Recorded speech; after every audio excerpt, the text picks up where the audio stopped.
para a declaração de voto. Obrigada, senhor presidente. Nobres colegas, eu acho que, vereador Bortola, a gente tem que ter certo cuidado quando a gente traz alguns temas para essa casa, que são importantes e delicados para as famílias, e quando a gente joga informações ao vento, como se isso fosse o problema que hoje nós temos no nosso país. Para declarar voto. O problema central que nós temos no Brasil é que parte considerável do nosso orçamento ele é sequestrado pelas elites para pagar uma dívida que, historicamente, nós já pagamos. Praticamente metade do nosso orçamento. Então, a raiz do problema é essa. Quando a gente vem aqui dizer, e aí, me surpreende, e fico feliz, vereador Bortola, que o senhor sugeriu essa moção, porque muitos deputados, inclusive do seu partido, quando votam investimento público em políticas públicas importantes para a população, votam contra.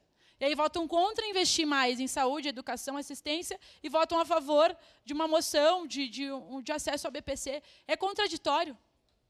E aí, quando nós trouxemos o debate sobre, por exemplo, a isenção do imposto de renda para os trabalhadores, e que se taxassem as pessoas que mais ganham, também são contra. Então, tem alguma coisa errada nesse discurso. Nós não podemos dizer para as pessoas... É a mesma coisa que eu dizer que o problema de Caxias é a gastança da Câmara de Vereadores, por exemplo. Porque a gente tem salário X, porque a gente tem assessoria, porque a gente tem estrutura. Isso é um discurso demagogo.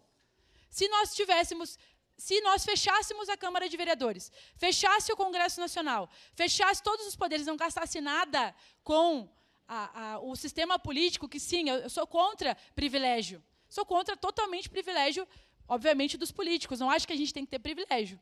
Inclusive, acho que, muitas vezes, os parlamentares advogam para si mesmos. E estou totalmente contra isso.